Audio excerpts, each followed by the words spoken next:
जय श्री ओम नमः सिद्धेभ्यः, जय श्री ओम नमः सिद्धेभ्यः, जय श्री ओम नमः सिद्धेभ्यः।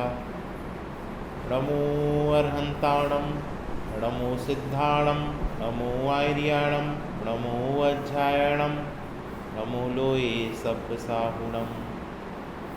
नमः श्रीवर्धमानाय निर्धूतकलिलात्मने सालोकानां त्रिलोकानां यद्विद्यादर्पणायते।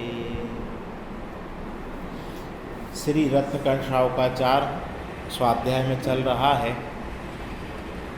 पेज नंबर 40 पर प्रथम सम्यक दर्शन अधिकार के अंतर्गत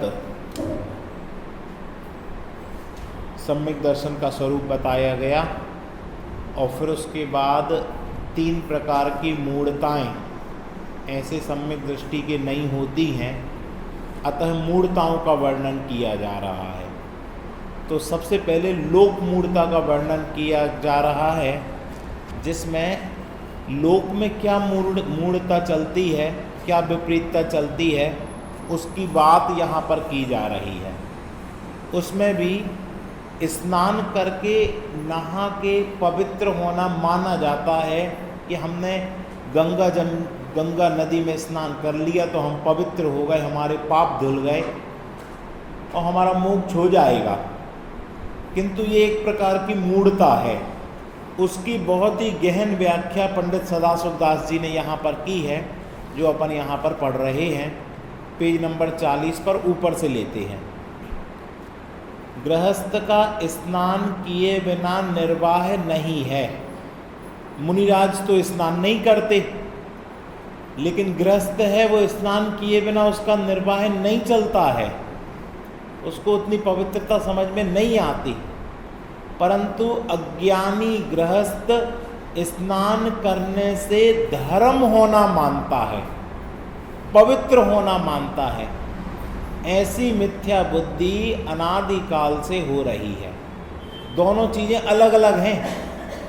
स्नान बिना निर्वाह नहीं होता, ये बात अलग है, परंतु स्नान से धर्म हो गया, स्नान से हम पवित्र हो गए, शुचि हो गए, ये बिल्कुल अलग मान्यता है। ये 2 मान्यताएं अगर जिसको समझ में आ गई वो लोक मूढ़ता से बच जाएगा। यदि यह स्नान का स्वरूप समझ ले तो स्नान को धर्म मानना नहीं मानेगा और स्नान से पवित्रपना नहीं मानेगा। यद्यपि स्नान के बिना गृहस्थ का समस्त व्यवहार आचार दूषित हो जाएगा और व्यवहार दूषित हो जाने से परमार्थ शुद्धि भी प्रकट नहीं कर सकेगा, परंतु यह राग बढ़ाने वाला है, इसमें हिंसा होती है, इसलिए पाप रूप है, ऐसा श्रद्धान करना चाहिए। डॉक्टर साहब 40 पेज है, 40। क्या कहा? ये बिल्कुल आपके मन से विपरीत बात चल रही है। हम तो ये समझते थे कि स्नान करके नहा धो के फ्रेश होके पवित्र होके धर्म मंदिर जाओ, लेकिन बातें उल्टी चल रही है। वो क्या कह रहे हैं? गृहस्थ का निर्वाह नहीं चलता बिना स्नान किए, परंतु ये गृहस्थ बताओ तो कि स्नान करने से धर्म हो जाता कि नहीं हो जाता? डॉक्टर साहब, धर्म नहीं होता। स्नान तो करो, पर तुमने ये मान्यता बना ली कि मैंने स्नान कर लिया, मैंने सोले के वस्त्र पहन लिए, अब मैं पवित्र हो गया हूँ और मुझे धर्म हो ही जाएगा। और जो स्नान नहीं किए उनसे द्वेष रखना, उनको अधर्मी मानना, ये और मान्यता बढ़ जाती है। यद्यपि स्नान के बिना गृहस्थ का समस्त व्यवहार आचार दूषित हो जाएगा। अगर गृहस्थ स्नान ना करे तो उसका आचरण व्यवहार सब दूषित होगा, और व्यवहार दूषित हो जाएगा तो परमार्थ भी शुद्ध नहीं प्रकट हो सकेगा। ये तो बात मानते हैं, परंतु क्या है? 40 पेज पे ऊपर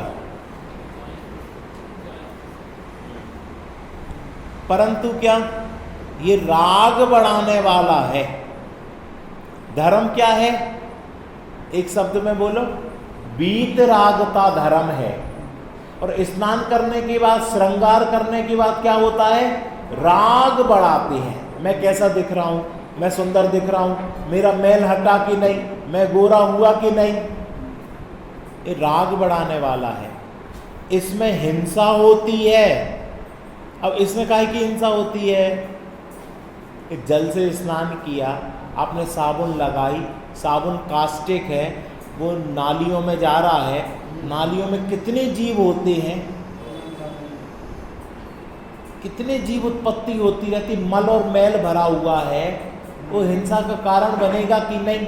और जल स्वयं जल का एक जीव है, अनछने जल में तो असंख्यात जीव हैं, उनकी हिंसा होगी कि नहीं? फिर चींटी आदि जो और जीव चलते रहते हैं, उनके ऊपर जल जाए तो उनकी हिंसा होती है। इसलिए इसमें हिंसा बहुत है, इसलिए पाप रूप है, ऐसा श्रद्धान करना चाहिए।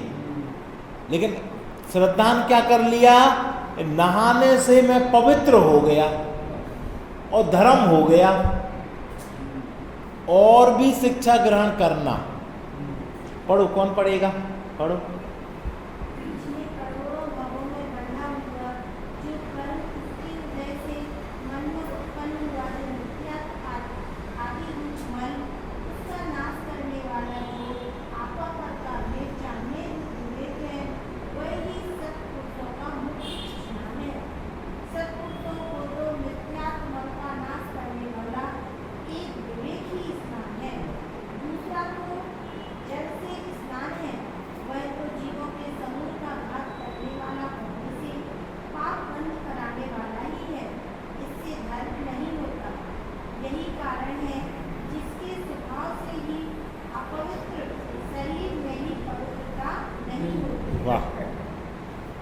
आज बहुत अच्छी चर्चा आ गई इसमें।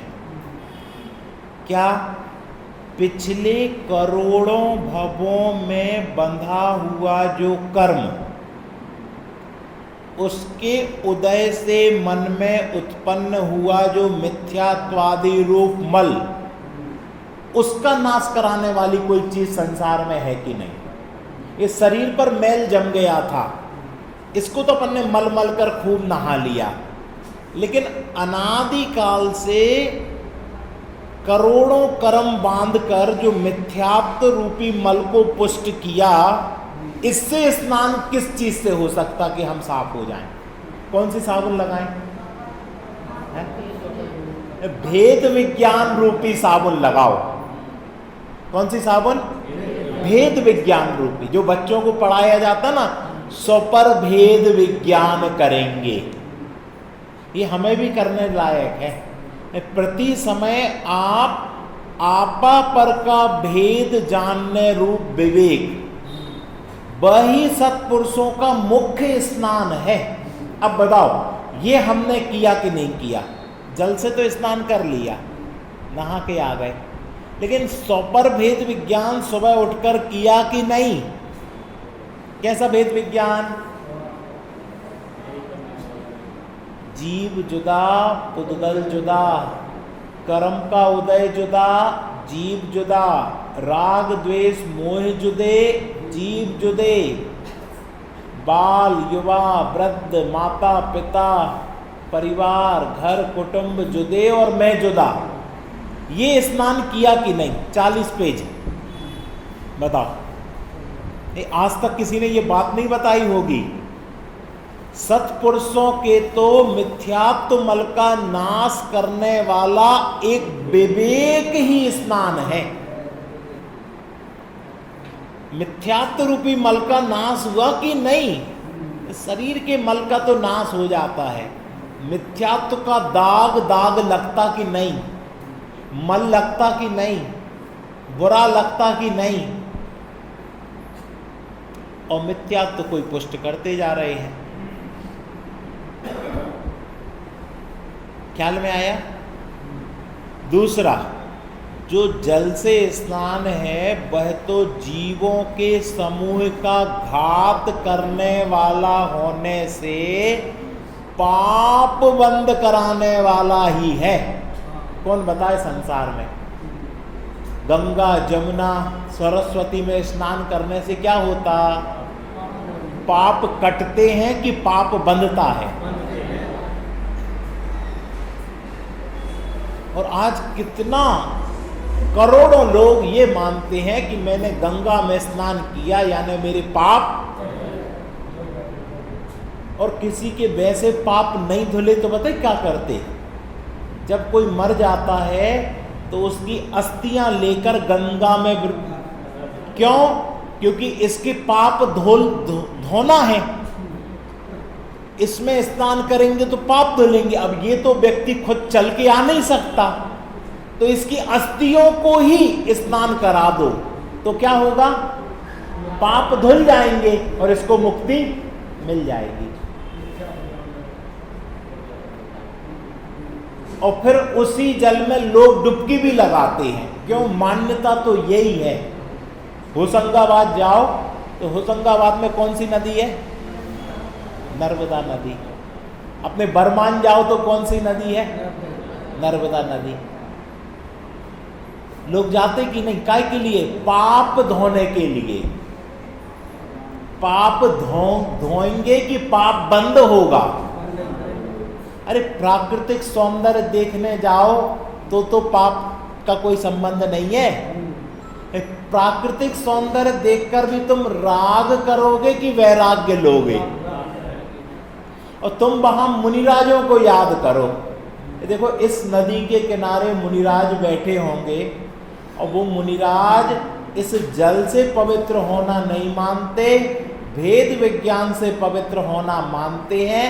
ऐसा करके तुम खूब गंगा को देखो, खूब प्राकृतिक सौंदर्य देखो, कोई दिक्कत नहीं है। बरमान भी चले जाओ, कोई दिक्कत नहीं। पर बरमान जाके करना क्या है?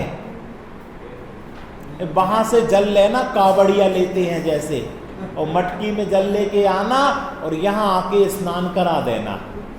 पाप धुल गए, मान्यताएं पूरी हो गई।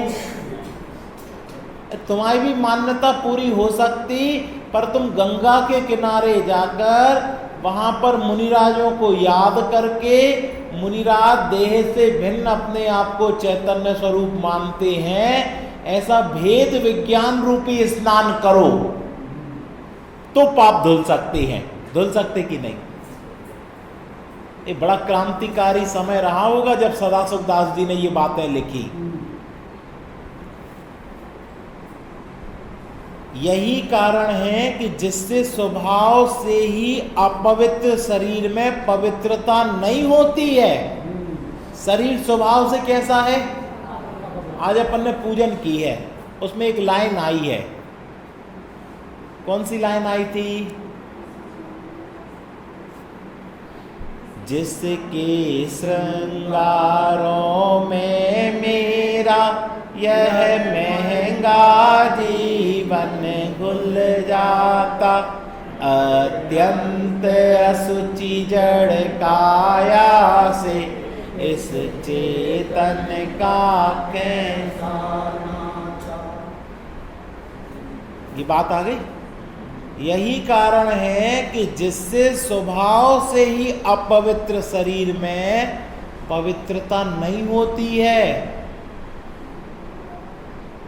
कितने बाल्टी पानी से नहाए कि पवित्र हो जाएं? बब्बे भैया, कितने बाल्टी पानी से नहाए हैं? 2। कितने ही बाल्टी इस शरीर के ऊपर डाल दो, सैकड़ों बाल्टी भी डाल दो, पर ये अपवित्र ही रहेगा। कैसी उल्टी उल्टी बातें चल रही। आपको तो ये बताना चाहिए अच्छे से अच्छा जल छान के और अच्छे मलमल के नहाना चाहिए। और यहाँ क्या बताया जा रहा है कि कितने ही तुम जल डाल लो, ये स्वभाव से ही अपवित्र है। पढ़ा ना? अत्यंत असुचि जड़ काया से। ये जड़ काया क्या है? अत्यंत असुचि। और इस चेतन का कैसा नाता? कि चेतन का उससे क्या रिश्ता है। अगर कोई रिश्ता हो तो चेतन रहे सदा काल, पर चेतन तो इसको छोड़कर चला जाता और इसको राख जैसा, मिट्टी जैसा छोड़ के जाता है, और फिर बाद में ये मिट्टी में मिल जाता है। माटी का पुतला माटी में मिल जाएगा, और हम समय बर्बाद क्या कर रहे हैं, इसको पवित्र करने में। और भी कहते हैं, पढ़ो, पीछे से पढ़ो, तुम आप पढ़ो।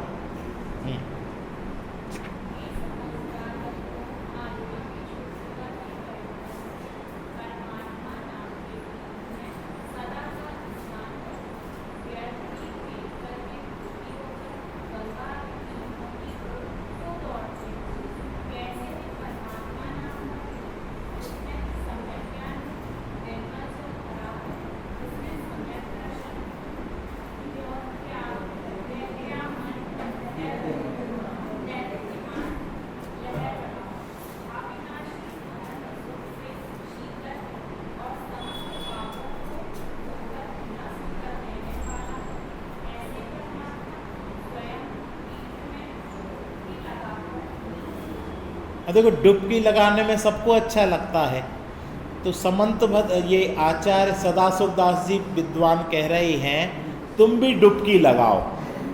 पर कहाँ डुबकी लगाएं? परमात्म स्वरूप तीर्थ में डुबकी लगाओ। कितनी बार लगाओ? कम से कम 3 बार तो लगाओ। एक बार सम्यक दर्शन, एक बार सम्यक ज्ञान, एक बार सम्यक चारित्र रूप। कहाँ लगाएं डुबकी? परमात्म स्वरूप कहाँ है? परमात्मा नाम का तीर्थ कहाँ है? देखो, आप समझदार बंधुओं हो, जैसे अपन अपने दोस्त को समझाते ना, ऐसे ही सदाशिव दास जी हमें समझा रहे हैं, हे समझदार बंधुओं। ऐसा क्यों कहा? क्योंकि ना समझ स्वाध्याय भवन के अंदर नहीं आता, वो तो बेचारा बाहर ही है। स्वाध्याय भवन के अंदर आ गए हो, शास्त्र खोलकर बैठे हो और पढ़ रहे हो, तो आप कैसे हो? समझदार हो, मूर्ख नहीं हो। तुम्हें सम्यक दर्शन जल्दी हो जाएगा। क्या करने से? आत्मा की शुद्धता के प्रयोजन से परमात्मा नाम के तीर्थ में सदा काल स्नान करो। सिर्फ सुबह सुबह नहीं, सदा काल 24 घंटे 365। कैसे स्नान करें? किसमें स्नान करें? परमात्मा नाम के तीर्थ में। क्यों स्नान करें? आत्मा की शुद्धि के प्रयोजन हेतु। क्यों स्नान करते? आत्मा की शुद्धि के प्रयोजन हेतु। जैसे जिसको अभिषेक करना हो तो वो स्नान करके जल से आता है। अपन पूछते, साहब नहा के आए हो कि नहीं? तो हम भगवान को छूने देंगे। तो आप स्नान क्यों करते? भगवान को छूने के लिए।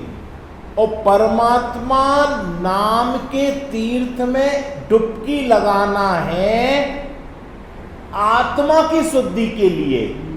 तो कैसे करना?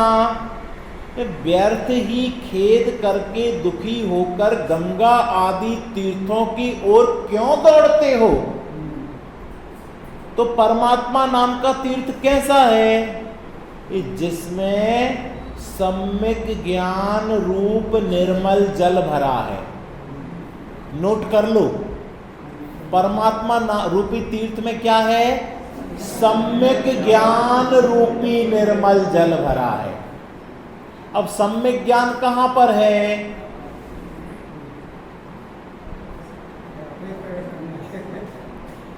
तुम जो यहां पर 5 फुट 6 फुट के, जो यहाँ पर 50 किलो के जो हो, तो शरीर प्रमाण जो भगवान आत्मा है वो सम्यक ज्ञान रूपी जल भरा है।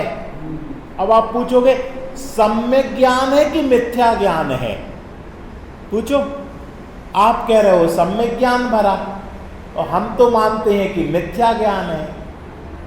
बताओ,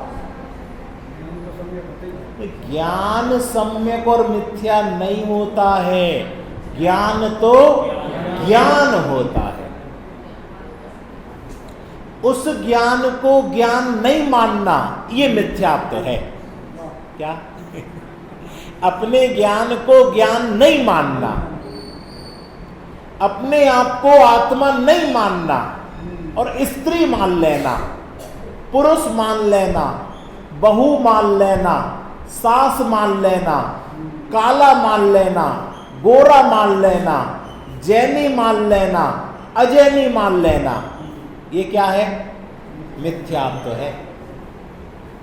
ज्ञान तो हमेशा ज्ञान रूप ही रहता है। अगर मिथ्या ज्ञान हो जावे तो क्या परेशानी होगी? बताओ कोई स्वाध्यायी व्यक्ति। बिल्कुल सही बात। अगर ज्ञान को मिथ्या ज्ञान मान ले तो मिथ्या ज्ञान उसका स्वभाव बन जाएगा और स्वभाव कभी मिटेगा नहीं, क्योंकि स्वभाव कभी मिटता नहीं है। और ज्ञान हमेशा ज्ञान रूप, ज्ञान की प्रतिपल उठे तरंग। अब आपको डुबकी लगाना है उस तरंग में, झांकता उसमें आत्म राम, अरे आवाल सभी गोपाल, सुलभ सबको चिन्मय अभिराम। ज्ञान की जो तरंगें उठती हैं, प्रतिपल उठती हैं, उसमें डुबकी लगाओ। लेकिन तुम कहां डुबकी लगाते हो? गंगा में, बरमान में जाकर नर्मदा में, होशंगाबाद में जाकर नर्मदा में, प्रयाग में जाकर वहां। लेकिन ज्ञान में डुबकी कहां लगाते हो? और प्रति क्षण ज्ञान की तरंगें उठती हैं, मात्र डुबकी लगाना है। निर्भर हो जाओ। गंगा में डुबकी लगाने से धूल मिट्टी मल निकलता है, ज्ञान में डुबकी लगाने से मिथ्यात्व रूपी मल निकलता है, कर्तृत्व रूपी मल निकलता है, भोक्तृत्व रूपी मल निकलता है, एकत्व रूपी मल निकलता है।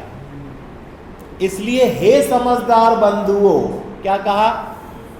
हे समझदार बंधुओं। उपमा भरी है रूपक, जिसमें सम्यक ज्ञान रूपी निर्मल जल भरा है। कौन सा जल? याद करना। जिसमें सम्यक दर्शन रूपी दैदीप्यमान लहर है। लहर कौन सी है? समुद्र की लहर देखी आपने? समुद्र में क्या भरा है? जल भरा है। और हमारे समुद्र में सम्यक ज्ञान रूपी जल भरा है।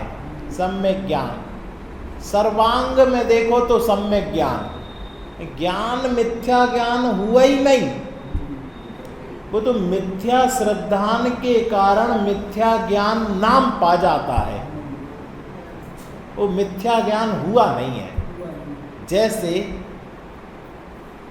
रावण का महल था ना, रावण का महल कैसा था कि वहां पर जो आंगन था वहां ऐसे टाइल्स लगे थे कि आपको लगता था कि ये सरोवर है। आजकल 3D के नहीं आते, 3D के ऐसे आ जाते कि आपको लगे कि ये सरोवर है और आप पाँव नहीं रखो और कोई व्यक्ति वहां से आए और चलता हुआ निकल जाए। तो बताओ, तुम्हें सम्यक ज्ञान था कि मिथ्या ज्ञान? ज्ञान में कोई दिक्कत नहीं थी, हमें पता नहीं था उसके बारे में, फिर हम भी चल के आ गए। हमें श्रद्धा नहीं होने से वो ज्ञान भी मिथ्या ज्ञान नाम पाया। ऐसे ही आत्मा के बारे में, आत्मा भी ज्ञान से भरा हुआ सरोवर है। हमें पता नहीं होने के कारण हम शरीर को ही आत्मा मान लेते, क्षोभसम ज्ञान को ही आत्मा मान लेते। जितना जितना क्षोभसम बढ़ता है उतना लगता है कि हम ज्ञानी हो गए।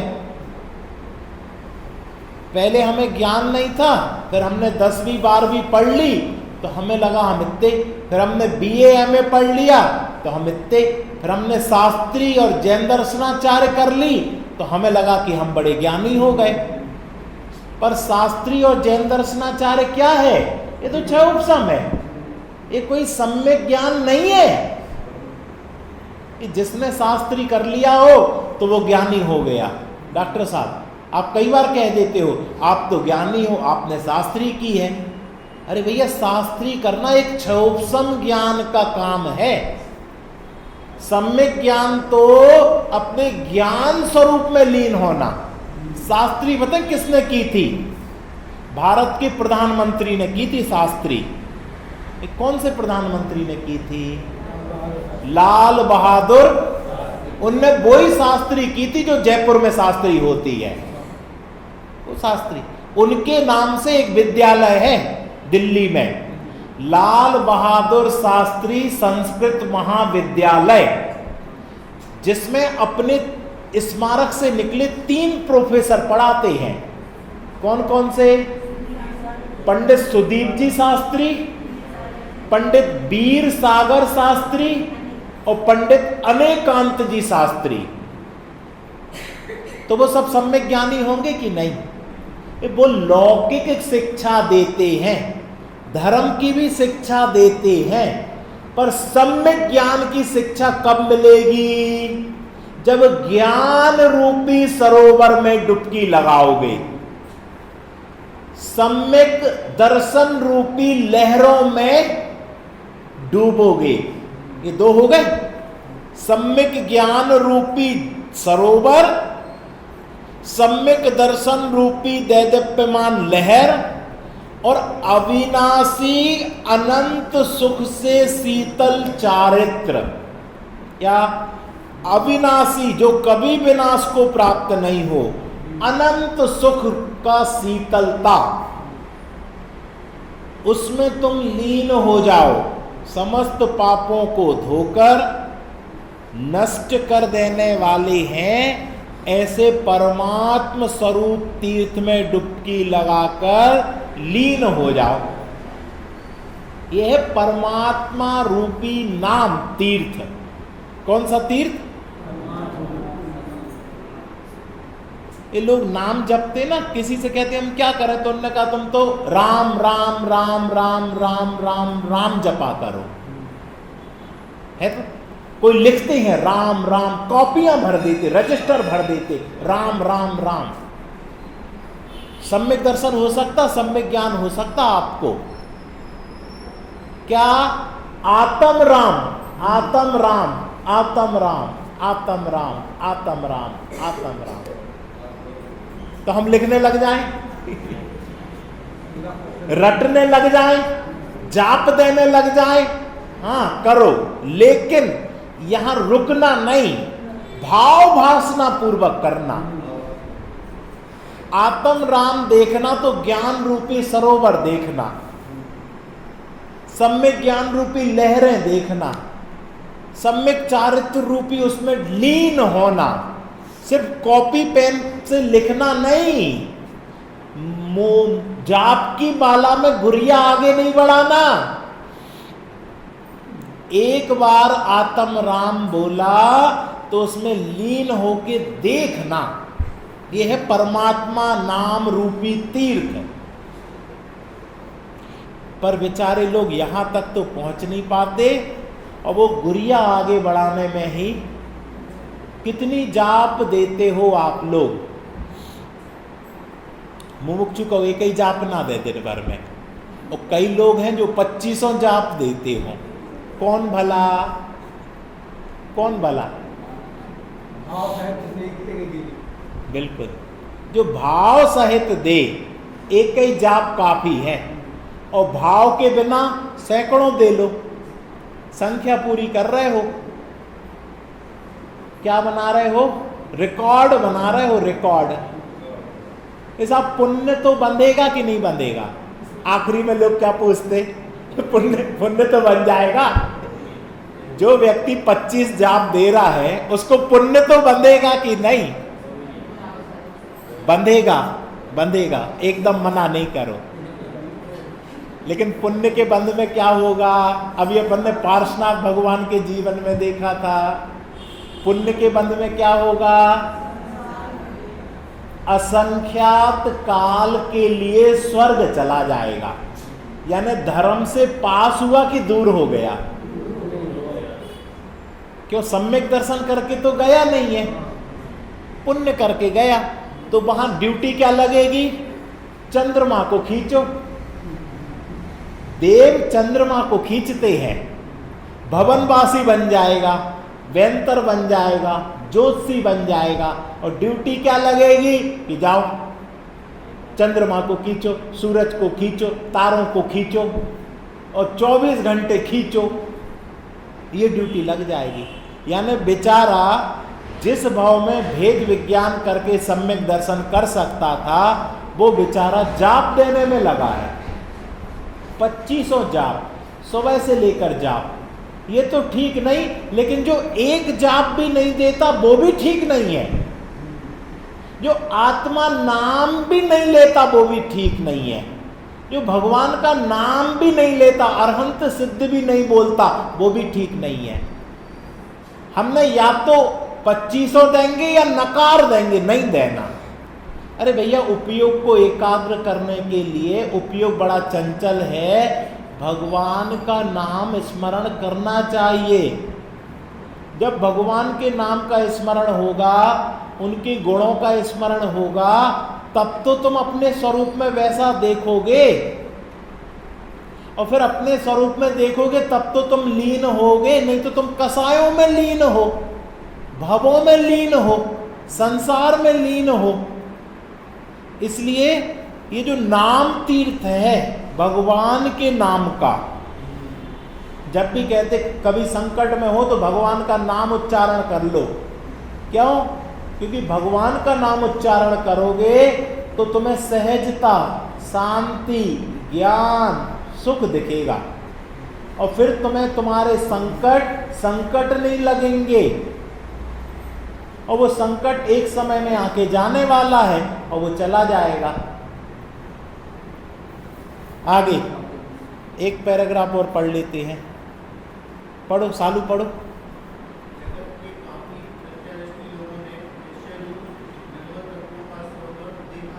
वाह,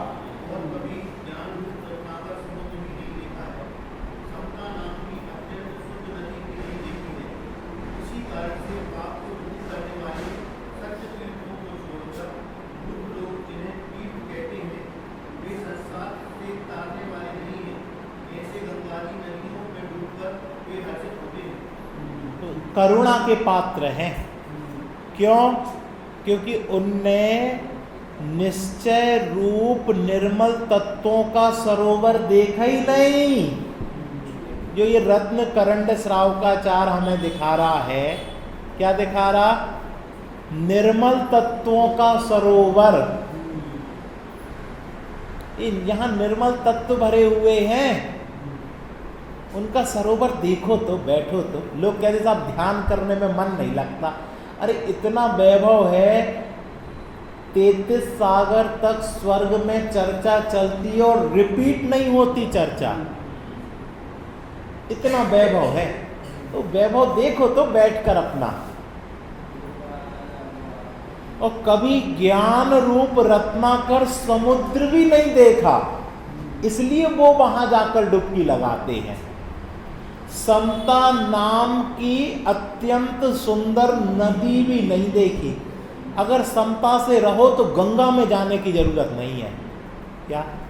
अगर आपके जीवन में समता है, शांति है, सरलता है, सहजता है, तो तुम्हें क्या जरूरत? तुम्हें तो पाप का बंध ही नहीं होगा।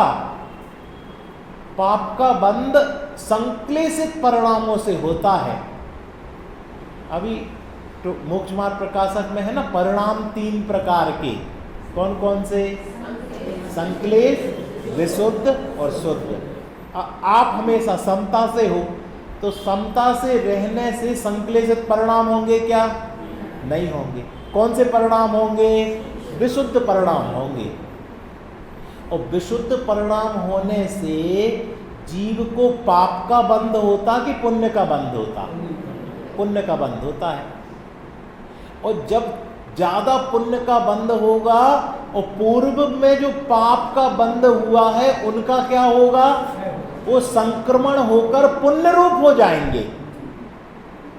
और किया क्या है, समता से रहे हैं, शांति से रहे हैं, सदाचार से रहे हैं, आकुल व्याकुल नहीं हुए, टेंशन में नहीं रहे, बेचैनी और घबराहट नहीं करो। जैन धर्म क्या कहता, समता रस का पान करो, अनुभव रस का पान करो, शांत रहो, शांत रहो, सदा सहज ही।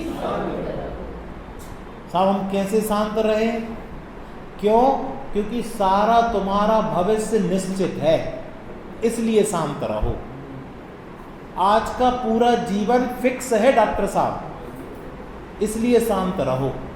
आज जो जो घटित होना है वो अनंत काल पहले से नक्की है, इसलिए समता से रहो। काम बिगड़ना है तो वो बिगड़ना है, इसलिए शांत रहो। एक्सीडेंट होना है तो होना है, रोक नहीं सकते।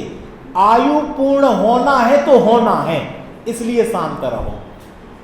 बदल सकते, बढ़ा सकते आयु, हॉस्पिटल ले जाओ डॉक्टर बढ़ा देंगे, तो फिर क्या करें, शांत रहो। आयु पूर्ण होना है, अभी पूर्ण हो जाए, शांत रहो। काम बन रहे हैं तो शांत रहो, और बिगड़ रहे तो वो बिगड़ नहीं थे, हम बना नहीं सकते, बिगड़ नहीं थे, तो क्या करो, शांत रहो।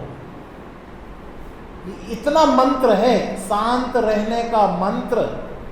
वो कमठ ने उपसर्ग किया, कितने भाव तक, 10 भाव। और पारसनाथ जी ने क्या कहा, शांत रहो, शांत रहो, सदा सहज ही। बब्बे भैया आपने पार्श्वनाथ भगवान विराजमान किए, लेकिन आपने पार्श्वनाथ भगवान से क्या सीखा, एक शब्द में बोलो, शांत रहना सीखा। कैसे प्रतिकूल परिस्थिति आ जावे, क्या करो, हम रोज इसलिए मंदिर आते हैं, काय के लिए, शांत रहने के लिए।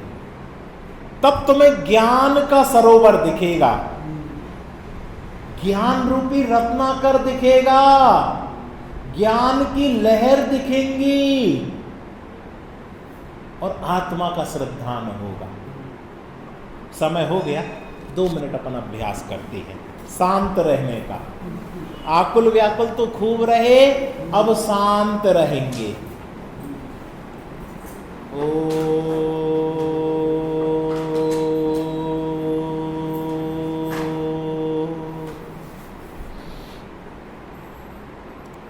शांत स्वरूपो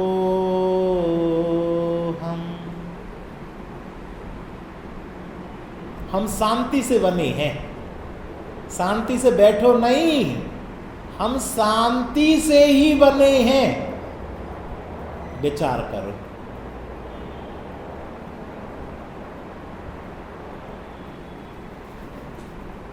हमें शांत होना नहीं है, हम तो शांत हैं।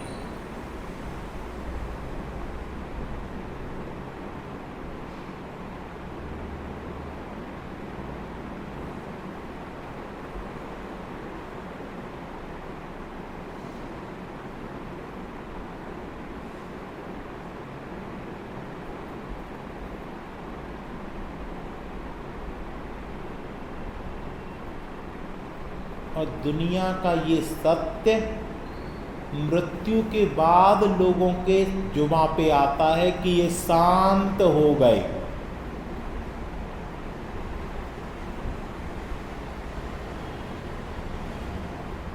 जीव शांत हो गया कि पुद्गल शांत हो गया, विचार करो।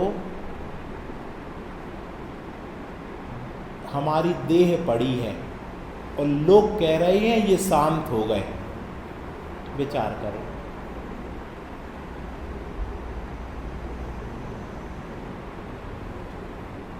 अरे देह तो पहले ही से शांत थी,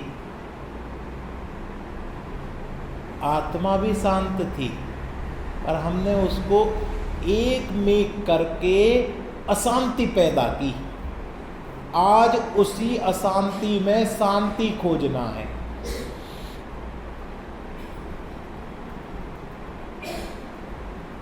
अभी देह भी शांत है और आत्मा भी शांत है।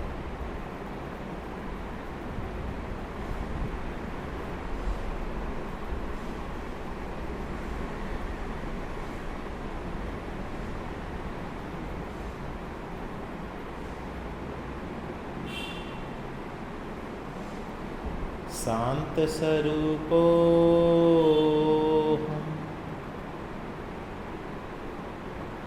देह जुदा पड़ी है और आत्मा अपने ज्ञान समुद्र में स्नान कर रहा है।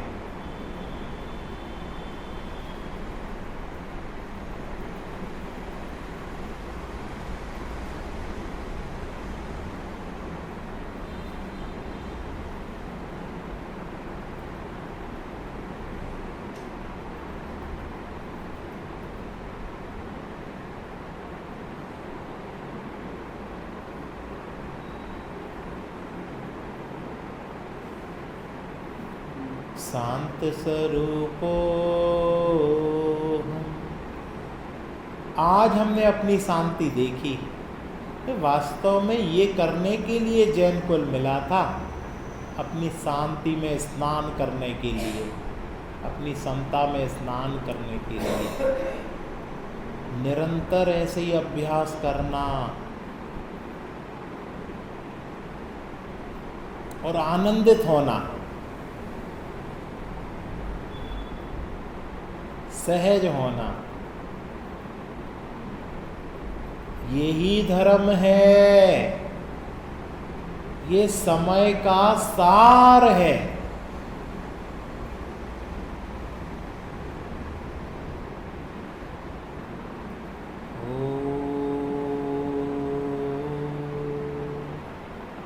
सहजानंदी शुद्ध स्वरूपी अभी